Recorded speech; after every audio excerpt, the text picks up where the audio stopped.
Hello learners, welcome to the digital learning platform Unfold You. I am Niti Dogra, your business studies mentor. Today we are going to learn about private, public and global enterprises. And in this session, our objectives would be learning about public sector. In that we are going to learn about departmental undertaking, public cooperation and government company. So let's get started.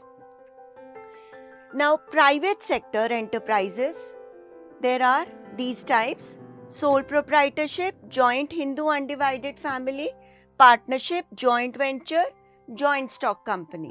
So, all these are private sector enterprises and sole proprietorship आपको बताया मैंने कि sole proprietorship is a one person ownership, जहाँ पे एक person owner होता है और वही सारे काम करता है. So this is a one person ownership. Joint Hindu undivided family में कर्ता is the head, the eldest member of the family is the head, उसको बोलते हैं कर्ता. एंड इसकी लाइबिलिटी अनलिमिटेड होती है, जो बाकी सारे मेंबर्स हैं उनकी अनलिमिटेड लाइबिलिटी है. उसके बाद है पार्टनरशिप. पार्टनरशिप में क्या है कि जब दो से ज़्यादा लोग मिलके बिजनेस फर्म चलाते हैं उसको बोलते हैं पार्टनरशिप. तो यहाँ पे ये प्रॉफिट एंड लॉस एक फिक्स रेशियो में शेयर करते हैं, जो फिक्स रेशियो हमारी पार्टनरशिप डीड अग्रीमेंट में लिखी होती है, और अगर कुछ नहीं लिखा हुआ है तो वो इक्वली शेयर करेंगे. जॉइंट वेंचर के बारे में हम पढ़ेंगे. Joint stock company. Joint stock company is जहाँ पे company separate legal entity and it is registered under the companies act 1956. Joint stock company के बारे में we have already done. Joint venture के बारे में इस चैप्टर में हम आगे डिटेल्स में पढ़ेंगे. अब देखते हैं पब्लिक सेक्टर एंटरप्राइजेस में क्या क्या है. डिपार्टमेंटल अंडरटेकिंग्स, पब्लिक और statutory corporation and government company. अब ये तीन तरह के हमारे पब्लिक सेक्टर एंटरप्राइजेस होते हैं. अब इनको हम इंडिविजुअली देखते हैं. सबसे पहले हमारे डिपार्टमेंटल अंडरटेकिंग. अब डिपार्टमेंटल अंडरटेकिंग क्या होते हैं? Part of government, there is no separate entity. ये डिपार्टमेंटल अंडरटेकिंग्स ये गवर्नमेंट के ही पार्ट होते हैं और इनकी एक अपनी कोई आइडेंटिटी नहीं होती है. एंटिटी का मतलब मैंने बताया आइडेंटिटी. तो जैसे कि हमारा डिफेंस डिपार्टमेंट, हमारा हो गया रेलवेज, तो ये गवर्नमेंट के पार्ट हैं और ये गवर्नमेंट को डायरेक्ट रिपोर्ट करते हैं. So there is a particular department in the government जिसको ये रिपोर्ट करते हैं. उस डिपार्टमेंट का मिनिस्टर होता है, उसको रिपोर्ट करते हैं. जैसे रेलवेज डिपार्टमेंट जो किसको रिपोर्ट करता है? रेलवे मिनिस्टर को. इसी तरह फाइनेंस मिनिस्टर को डिफेंस डिपार्टमेंट डिफेंस मिनिस्टर को रिपोर्ट करेगा. तो departmental undertakings are a part of government. There is no separate entity. Operate under the overall control of the state और सेंट्रल गवर्नमेंट. मतलब कि किसका कंट्रोल होता है? या तो स्टेट का होगा या सेंट्रल का होगा, बट इसकी रिपोर्टिंग डायरेक्ट गवर्नमेंट के डिपार्टमेंट को होती है. फाइनेंस्ड बाय द गवर्नमेंट, क्योंकि ये गवर्नमेंट को रिपोर्ट कर रहे हैं. जैसे रेलवेज है, डिफेंस है, हमारा एटॉमिक एनर्जी है, ये क्योंकि डिपार्टमेंट डायरेक्टली गवर्नमेंट को रिपोर्ट करते हैं तो इसीलिए गवर्नमेंट ही इनको फाइनेंस करती है. Revenue generated is deposited in the treasury of the government. अब क्योंकि पैसा गवर्नमेंट का लगा हुआ है तो जो भी रेवेन्यू जनरेट होगा इन डिपार्टमेंट से वो डायरेक्ट गवर्नमेंट की ट्रेजरी में ही जाता है. तो that is actually income of the government. Staff is civil servant and is compensated accordingly. तो स्टाफ इनके सर्वेंट्स होते हैं, गवर्नमेंट सर्वेंट्स होते हैं और इनको अकॉर्डिंगली गवर्नमेंट के पे स्केल्स मिलते हैं. It's under the direct control of departmental head, who reports to the concerned minister. मतलब कि ये departments, they are under the direct control of departmental head. ठीक है. और ये departmental head किसको रिपोर्ट करते हैं? Directly to the minister, जिसकी ये पार्ट होती है. जैसे रेलवे मिनिस्टर्स को रेलवे डिपार्टमेंट का हेड रिपोर्ट करेंगे, तो he reports directly to the concerned minister. Can be sued in the same way as a suit can be filed against the government. Now, merits of departmental undertakings. क्या merits हैं? Easy formation, very easy to form, क्योंकि इसको register नहीं करना है, direct government को reporting है। Effective control, direct and centralised, तो गवर्नमेंट का इफेक्टिव कंट्रोल है, इस पे डायरेक्ट कंट्रोल है। ऑप्टिमम यूटिलाइजेशन ऑफ फंड्स, अब यहाँ पे क्योंकि रिपोर्टिंग डायरेक्टली मिनिस्ट्री को हो रही है, so there is optimum utilization, proper utilization, optimum मतलब proper utilization of the funds.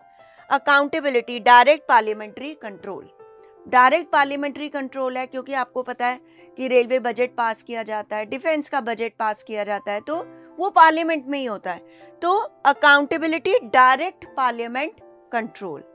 Public revenue, revenue deposited in the treasury of the government, अब जो भी रेवेन्यू जनरेट होता है इन डिपार्टमेंट्स में, वो सारा रेवेन्यू आपका ट्रेजरी ऑफ गवर्नमेंट में जाता है, जो पब्लिक रेवेन्यू कहलाता है।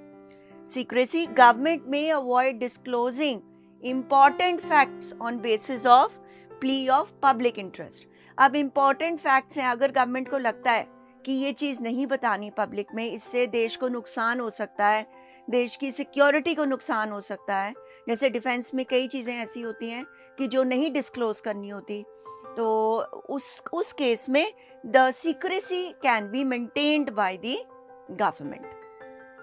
जैसे कि सर्जिकल स्ट्राइक्स हुए, तो इसकी इंफॉर्मेशन किसी को नहीं थी, जब हो गए सर्जिकल स्ट्राइक्स तभी सब लोगों को पता लगा, तो ये इसलिए होता है कि sometimes the security of the nation is more important than disclosing the relevant information. Demerits of departmental undertakings, inflexible as under the direct control of the government.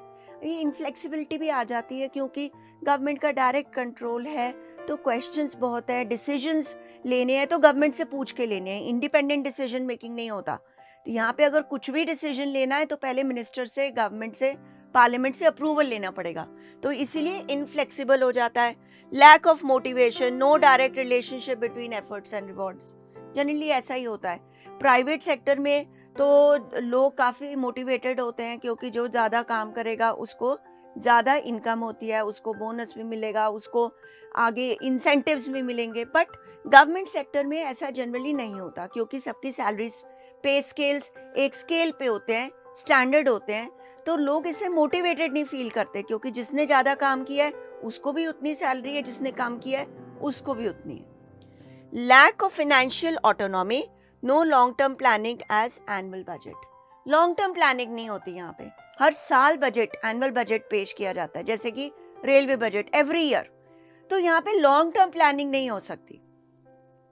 Inefficient management, lack of efficiency and responsibility of the officials, अब कई बार ऐसा होता है कि officials जो इसको manage कर रहे हैं वो एफिशिएंट नहीं होते हैं, तो जब ऑफिशियल्स ही एफिशिएंट नहीं होंगे तो management won't be proper. Red tapism and bureaucracy, delay in decisions due to formality, यहाँ पे रेड टेपिज्म भी है, ब्यूरोक्रेसी भी है। इसका क्या मतलब है? There is a lot of file work, paper work बहुत ज़्यादा होता है, पेपर वर्क बहुत ज़्यादा होता है, और गवर्नमेंट के ऑफिशियल्स की, ब्यूरोक्रेसी की इंटरफेरेंस भी बहुत होती है। तो जब पेपर वर्क बहुत ज़्यादा है, ब्यूरोक्रेसी का इंटरफेरेंस बहुत ज़्यादा है, तो यहाँ काम करना थोड़ा डिफ़िकल्ट हो जाता है, प्रैक्टिकल वर्क काम करना थोड़ा डिफ़िकल्ट हो जाता है। अब आगे है सूटेबिलिटी ऑफ डिपार्टमेंटल अंडरटेकिंग्स। अब हमने देख लिया कि डिपार्टमेंटल का अंडरटेकिंग्स का मीनिंग क्या है, उनके मेरिट्स क्या हैं, डीमेरिट्स क्या हैं। अब इस बेसिस पे ये कहाँ पे सूटेबल हैं, तो ये सूटेबल हैं where utmost secrecy is needed, example defence, यही मैंने आपको बताया, जहाँ पे सीक्रेसी की बहुत ज़रूरत है वहाँ पे दे आर वेरी सूटेबल, जैसे कि डिफेंस। डिफेंस में बहुत सारी चीज़ें होती हैं जो आम लोगों को नहीं बताई जाती, पब्लिक को नहीं बताई जाती, तो उस सब केसेस में ये departmental undertaking is more suitable. Way government control is necessary, example broadcasting, जहाँ पे गवर्नमेंट कंट्रोल इंपॉर्टेंट है, जैसे कि ब्रॉडकास्टिंग। तो क्योंकि कई बार होता है कि लोगों को क्या न्यूज़ देनी है, किस तरह से न्यूज़ देनी है, वो सबके ऊपर कंट्रोल करना भी ज़रूरी हो जाता है। जैसे अगर सपोज कहीं पे रॉयट्स हुए हैं, कहीं पे दंगे हो गए हैं, रॉयट्स हो गए हैं। अब कितना लोगों को बताना है, कितना नुकसान हुआ है, क्या हुआ है, वो कंट्रोल में देके एक थोड़ा सा उसको ब्रैकेट्स में बताया जाता है, ताकि लोगों में एक इम्पेशेंस ना फैले, लोग डर नहीं जाएं। तो इसीलिए where government control is necessary, example broadcasting. फिर है where huge investment is involved, example aircrafts, यहाँ पे ह्यूज इन्वेस्टमेंट इन्वॉल्व है, जैसे कि एयरक्राफ्ट में बहुत इन्वेस्टमेंट इन्वॉल्व होती है। तो इस केस में भी आप डिपार्टमेंटल अंडरटेकिंग्स को यूज कर सकते हो। Undertaking is a source of revenue, example railways. अब रेलवेज को इसलिए किया गया क्योंकि Indian railways it's a largest railway network. तो यहाँ पे इट इज अ जो रेवेन्यू जनरेट, काफी रेवेन्यू जनरेट करता है गवर्नमेंट के लिए, तो इसीलिए भी इसको डिपार्टमेंटल अंडरटेकिंग माना गया है। अब पब्लिक स्टैट्यूटरी कॉर्पोरेशंस। अब पब्लिक स्टैट्यूटरी कॉर्पोरेशंस क्या होते हैं?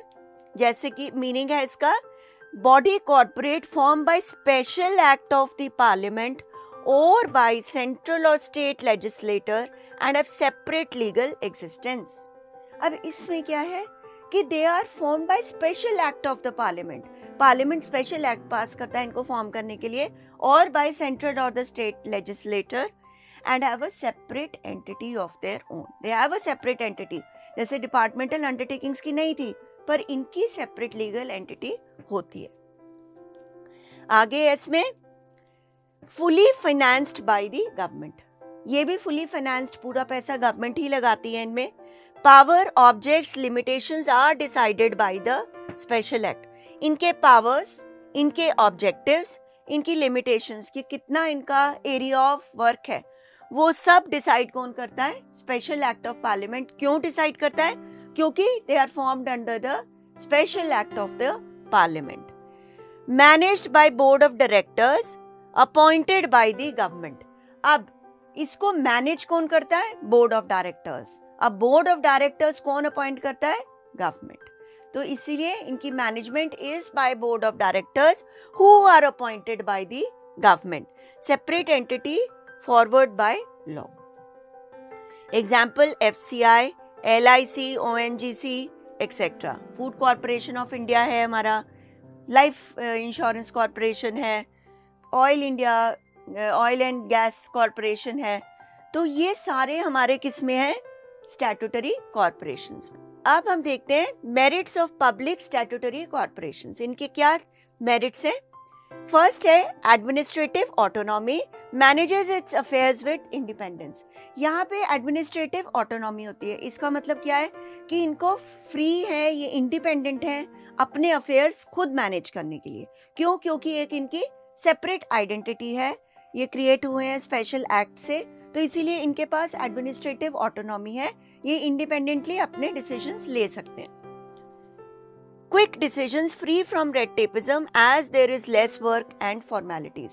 अब यहाँ पे क्विक डिसीजन मेकिंग भी है, क्योंकि यहाँ पे रेड टेपिज्म नहीं है। रेड टेपिज्म मतलब कि पेपर वर्क, फाइल वर्क ज़्यादा पूछने वाला या किसी को रिपोर्ट करने की इतना इम्पोर्टेंस नहीं है, तो रेड टेपिज्म से फ्री है and there is less paper work and formalities. Service motive activities are discussed in the parliament so ensures protection of public interest. अब क्योंकि गवर्नमेंट इसको फाइनेंस कर रही है, पैसा तो भाई गवर्नमेंट का ही लगा है ना, तो यहाँ पे सर्विस मोटिव है, और जो भी ये काम करते हैं वो सब किस में डिस्कस होता है? पार्लियामेंट में, क्योंकि एक्चुअली पैसे पार्लियामेंट ने लगाए हैं, स्पेशल एक्ट से क्रिएट किया है, या फिर सेंट्रल या स्टेट लेजिस्लेटर ने इसको क्रिएट किया। तो यहाँ पे protection of the public interest is there, क्योंकि पार्लियामेंट में इनकी एक्टिविटीज को डिस्कस किया जाता है। Efficient staff has own recruitment and remuneration rules, so staff is efficient. अब क्योंकि ये सेपरेट एंटिटी है, तो इनके पास एफिशिएंट स्टाफ है। क्यों एफिशिएंट स्टाफ है? क्योंकि ये अपने आप रिक्रूट करते हैं, इनकी अपनी रिक्रूटमेंट पॉलिसीज होती है, और रेम्यूनरेशन भी अपने रूल्स के हिसाब से होते हैं। तो इसीलिए स्टाफ भी एफिशिएंट होता है, क्योंकि ये अपने अकॉर्डिंग, अपनी नीड के अकॉर्डिंग रिक्रूट कर रहे हैं, अपॉइंट कर रहे हैं स्टाफ को, और ये एफिशिएंट भी इसीलिए है क्योंकि इनकी रेम्यूनरेशंस इनके अकॉर्डिंग है। Professional management, board of directors are business experts. अब मैनेजमेंट भी बहुत अच्छी होती है क्योंकि जो बोर्ड ऑफ डायरेक्टर्स हैं वो बिजनेस एक्सपर्ट्स होते हैं जिनको अपना काम पता होता है कि किस तरह से बिजनेस को मैनेज करना है। अब आगे है demerits of public statutory corporation. Statutory corporations have the following demerits. क्या डीमेरिट है? Autonomy on paper only, ministers and government officials interfere in working. अभी तो हमने थोड़ी देर पहले कहा था कि there is autonomy, but actual में यहाँ पे autonomy is only on paper, not in practical, क्योंकि पैसा जब गवर्नमेंट का लगा है तो पूछताछ है और मिनिस्टर्स इन्वॉल्व होते हैं, so they keep on interfering in the work of the corporation. Lack of initiative, no competition and no profit motive. Therefore, employees do not work towards maximization of profit and reduce loss. It is made good by the government. अब क्या चीज है यहाँ पे कि यहाँ पे competition नहीं है, ठीक है। अब जब कंपटीशन नहीं है तो क्योंकि कंपटीशन क्यों नहीं है? क्योंकि सर्विस मोटिव है, प्रॉफिट मोटिव तो इसका है ही नहीं। हमने इसके मीनिंग में देख लिया था कि स्टैट्यूटरी कॉर्पोरेशंस का मोटिव है सर्विस मोटिव, तो यहाँ पे प्रॉफिट मोटिव नहीं है। जब प्रॉफिट कमाना मोटिव नहीं है तो कंपटीशन नहीं है। अब जब प्रॉफिट कमाना मोटिव नहीं है तो क्या होता है? Employees do not work towards maximisation of profits. अब एम्प्लॉयज काम ही नहीं करते प्रॉफिट मैक्सिमाइजेशन के, क्योंकि उनको पता है कि सर्विस मोटिव है, सर्विस प्रोवाइड करना है, दैट इज इट। और वो अगर लॉस हो रहा होता है तो उसको रिड्यूस करने की भी कोशिश नहीं करते। क्यों? क्योंकि उनको लगता है कि कंपनी का लॉस थोड़ी है, कॉर्पोरेशन का लॉस थोड़ी है, गवर्नमेंट उसको पूरा कर देगी, तो इसीलिए ये इसका नेगेटिव हो जाता है। अब suitability of public statutory corporation, कहाँ पे suitable है? Statutory corporations are suitable when there is requirement of grants from the government. When? अब कब suitable है? जब कोई आपको पैसे गवर्नमेंट से चाहिए, ग्रांट्स चाहिए गवर्नमेंट से, आपके पास sufficient money नहीं है तो you need grants from the government. When there is requirement of special powers. अब special powers क्यों मिल जाती हैं इनको? क्योंकि special act से create हो रहे हैं, गवर्नमेंट के स्पेशल एक्ट से क्रिएट होते हैं, तो स्पेशल पावर्स चाहिए होती हैं, तो they are suitable in these two cases. अब गवर्नमेंट कंपनीज जैसे कि नाम ही सजेस्ट कर रहा है, government companies are nothing but the companies owned by the government, जिसमें 51% शेयर गवर्नमेंट का होता है। तो देखते हैं कि गवर्नमेंट कंपनीज क्या होती हैं। Company with at least 51% share of the paid up share capital is held by the central or state government or partly by the central or the state government. अब ये कंपनीज कौन सी कंपनीज होती हैं? जहाँ पे at least 51% of the share, 51% of the paid up share capital, जिससे company registered हुई है, जो हमारे मेमोरेंडम ऑफ एसोसिएशन में लिखा हुआ है, तो वो 51% शेयर किसके पास है? गवर्नमेंट के पास। या तो वो सेंट्रल गवर्नमेंट के पास होगा या स्टेट गवर्नमेंट के पास होगा, या दोनों ने मिलके उसको होल्ड किया होगा।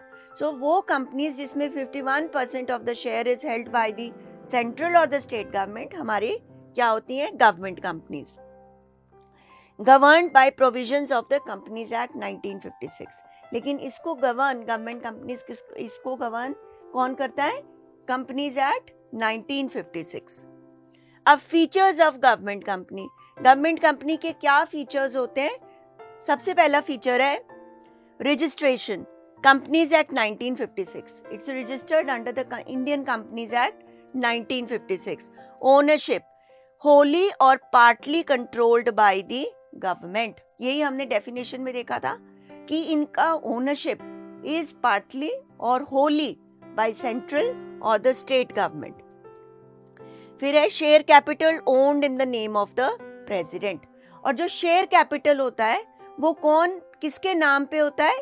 प्रेसिडेंट के नाम पे, क्योंकि ये गवर्नमेंट क्या कंपनी है, तो it is in the name of president of India. Management by board of directors nominated by the government and share holders. अब इसको मैनेज कौन करता है? अगेन हर कंपनी को मैनेज उसके बोर्ड ऑफ डायरेक्टर्स ही करते हैं, पर गवर्नमेंट कंपनी में ये बोर्ड ऑफ डायरेक्टर्स कौन अपॉइंट करता है? Government and the share holders, private individuals, क्योंकि 49% शेयर तो प्राइवेट इंडिविजुअल्स के पास है, 51% share is with the government. So दोनों गवर्नमेंट और private individuals that is shareholders jointly board of directors को अपॉइंट करते हैं, जो कि हमारा बिजनेस करेंगे गवर्नमेंट कंपनीज का. Majority of directors appointed by the government, और जो मेजॉरिटी है मतलब कि मेजर नंबर ऑफ डायरेक्टर्स कौन अपॉइंट करेगा? गवर्नमेंट. क्यों गवर्नमेंट अपॉइंट करेगी? क्योंकि major share 51% of the share is with the government और 49% प्राइवेट इंडिविजुअल्स के पास है, इसलिए इनको एक प्रायोरिटी मिल जाती है कि ये ज्यादा नंबर के डायरेक्टर्स को अपॉइंट करें. अब फीचर्स ऑफ गवर्नमेंट कंपनी आगे है. Separate legal entity, it's created by law, क्योंकि रजिस्टर्ड है कंपनीज एक्ट में, तो it is created by law, तो इसीलिए इसका सेपरेट लीगल एंटिटी भी है. Ministerial control, concern ministry appoints director and also supervisors. तो जो डायरेक्टर है अपॉइंट भी कंसर्न मिनिस्ट्री करती है और सुपरवाइज भी वही करती है. आगे है financial autonomy, it can raise capital through issue of securities. यहाँ पे कैपिटल रेज किया जा सकता है through the issue of the securities. Efficient staff, remuneration and recruitment of the staff is as per company rules and not governed by civil rules. अब यहाँ पे क्योंकि it's a mix, प्राइवेट का और गवर्नमेंट का, 51% शेयर गवर्नमेंट के पास, 49% private individuals मतलब कि आपके शेयर होल्डर्स के पास. अब क्या है कि जो स्टाफ है उसकी रेम्यूनरेशन, उनकी रिक्रूटमेंट इस कंपनी के रूल्स के अकॉर्डिंग, ठीक है, इनके अपने रूल्स होंगे, तो उसके अपने रूल्स के according they can remunerate and they can recruit the people, और ये गवर्नमेंट नहीं इसको डिक्टेट करती. आगे है अकाउंटेबिलिटी. अकाउंटेबिलिटी किसको है इसकी? Accountable to the ministry. आगे annual report discussed in the parliament, क्योंकि गवर्नमेंट का एक मेजर शेयर लगा हुआ है, तो इसीलिए जो इनकी एनुअल रिपोर्ट होती है वो भी पार्लियामेंट में डिस्कस की जाती है. Example, Bharat heavy electricals limited, gas authority of India limited, ये सारे हमारे गवर्नमेंट कंपनीज हैं. Merits of government company. Merits क्या है गवर्नमेंट कंपनी के? Administrative autonomy, changes can be done through Companies Act. अब एडमिनिस्ट्रेटिव ऑटोनॉमी क्यों है इनकी? ऑटोनॉमी इसलिए है क्योंकि ये क्रिएट कर रहा है कंपनीज एक्ट 1956. यहाँ पे गवर्नमेंट के थ्रू मेजर चेंजेस नहीं है, यहाँ पे अगर कोई चेंजेस करनी है तो थ्रू कंपनीज एक्ट की जा सकती हैं. अब greater flexibility, managed and controlled as private sector, so more flexible. इसको मैनेज और कंट्रोल किस तरह से किया जाता है? As a private sector. तो क्योंकि प्राइवेट सेक्टर की एक ये मेरिट है कि फ्लेक्सिबिलिटी है, वो अपने डिसीजंस खुद ले सकते हैं विदाउट कंसल्टिंग एनीवन, तो इसीलिए it's more flexible. Efficient staff can have own rules for remuneration and recruitment of employees. This is what we have discussed earlier कि स्टाफ भी एफिशिएंट हो जाता है क्योंकि इनके अपने रूल्स ऑफ रिक्रूटमेंट है, जैसे इनको स्टाफ चाहिए वैसा स्टाफ अपॉइंट कर सकते हैं, and accordingly they can remunerate. Collaboration, can collaborate with private companies for technical know how. अब कुछ इनको टेक्निकल नॉलेज की जरूरत है, टेक्निकल हेल्प की जरूरत है, तो ये कोलैबोरेट कर सकते हैं प्राइवेट कंपनीज के साथ भी, तो they can go into collaboration. Collaboration का मतलब होता है टू जॉइन हैंड्स, ठीक है, तो they can join hands with private companies also. किसके लिए? For the technical know how. Demerits. अब मेरिट्स हैं तो डीमेरिट्स भी हैं साथ में. क्या डीमेरिट है? Political interference of the ministers. अब ये भी एक डीमेरिट हो गया क्योंकि 51% शेयर तो गवर्नमेंट का हो गया, फिर साथ में पार्लियामेंट में भी इनकी एनुअल रिपोर्ट डिस्कस होगी, तो मिनिस्टर्स का इंटरफेरेंस रहता है इसमें, political interference is there. Then board is packed with government representatives, board of directors, क्योंकि गवर्नमेंट के पास पावर है कि वो major number of directors appoint कर सकती है। किस बेसिस पे? क्योंकि 51% इज विद द गवर्नमेंट, उस बेसिस पे वो उनके ज्यादा नंबर ऑफ गवर्नमेंट के ज्यादा डायरेक्टर्स हो सकते हैं बोर्ड ऑफ डायरेक्टर्स में, इसीलिए ज्यादा packed, it is more packed with government officials. अब सूटेबिलिटी ऑफ गवर्नमेंट कंपनीज, कहाँ पे सूटेबल है? Government company wants to control a company in private sector with nationalization। अगर गवर्नमेंट कंपनी चाहती है किसी कंपनी को कंट्रोल करना, प्राइवेट सेक्टर नेशनलाइज करना चाहती है, तब it is suitable. Government company wants to go for collaboration with private companies, क्योंकि collaboration is the merit। तो अगर गवर्नमेंट कंपनी गवर्नमेंट किसी प्राइवेट सेक्टर के साथ कोलैबोरेट करना चाहती है, तो they can go ahead and do it. Projects require government planning end funds. अब कुछ प्रोजेक्ट्स ऐसे होते हैं जिसमें गवर्नमेंट की प्लानिंग की जरूरत होती है, फंड्स की जरूरत होती है, जैसे डैम्स बना रहे हैं, तो इन सब में you can have government companies. अब this was what we had done in this session regarding the government companies. We studied about statutory corporations. We studied about statutory corporations which are also called public corporations. Now we will revise what we have done. Which of the following enterprise is formed as a part of government and does not has a separate legal entity? It's a part of government और इसकी separate legal entity नहीं होती। Option A है public corporation, option B है government company, option C departmental undertaking, या फिर public limited company. तो यहाँ पे correct option is option C, departmental undertaking, क्योंकि यहाँ पे इसकी अपनी सेपरेट लीगल एंटिटी नहीं होती। The government companies buy shares in the name of, किसके नाम पे शेयर्स लिए जाते हैं गवर्नमेंट कंपनी में? Is it the prime minister of India, is it the president of India, director of a company, registrar of the company? So the correct option is option B, president of India. President के नाम पर shares लिए जाते हैं। Public limited company comes under private sector, public sector, joint sector, PPP. So the correct option is option B, public sector. With this, we come to the end of this session. Students, in case you have any doubts, please feel free to ask them in Ask Your Doubt section. Till then, keep studying well. Goodbye.